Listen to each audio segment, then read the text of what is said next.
আসসালামু আলাইকুম। আপনারা সকল বালা আছেন নি? আশা করি বালা আছেন। আমিও আলহামদুলিল্লাহ বালা আছি।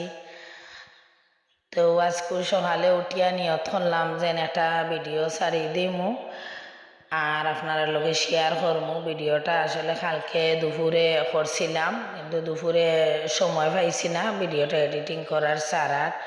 তো আজকে সকালে উঠিয়া হই সকালে ভিডিও ছাড়াও বালা টাইম ঠিক আছে।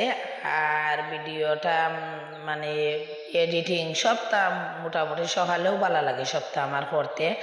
তো ওই দেখো আমি রান্না বাড়া করলাম। রান্না বাড়াটা হইল গিয়া গাছের কয় ফল মানে পেঁপে দিয়া আলু পয়লা সিদ্ধ দিয়া বাজি করছি আর মাছ বাজি করছি। ও ডিজাইনে মানে ওই স্টাইলের আনলে আমার কাছে খুবই ভালো লাগে, বিশেষ করিয়া গাছের কয় ফল না হইলে মানে খাওয়া আমার কাছে ভালো লাগে না। ওরকম করলে খুবই মজা লাগে এবং কালারটাও সুন্দর হয়। এবং গাছের লুবি উড়ি দিয়েও রান্নাম আজকে মাংস।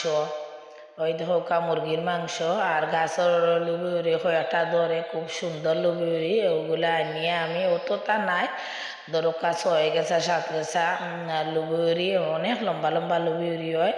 তো মাংস দিই রান্ধিলাম। ওই দেখোকা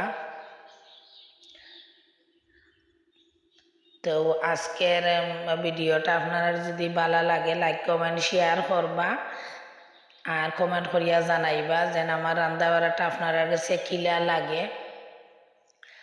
ওই দেখো মাংস কষাইয়া আমি লুবিরিটাও দিলাইছি। আস্তে আস্তে আমার তরকারিগুলো এখন ওই যাব। আর অত লম্বা করিও দেখাই না, না তরকারি রাঁধতে তো বাক্কা সময় লাগে, অত সময় তো আর দেখানি লাগে না। তো একটু খাটিয়া খুটিয়া আমি শর্টকাট করি আপনার আরে দেখাইলাই। মশলা মানে সব সময় দেখাই না যে কিতা কিতা দেই, সব সময় তো একই সিস্টেমেও থাকে, মাংস হোক আর মাছ হোক।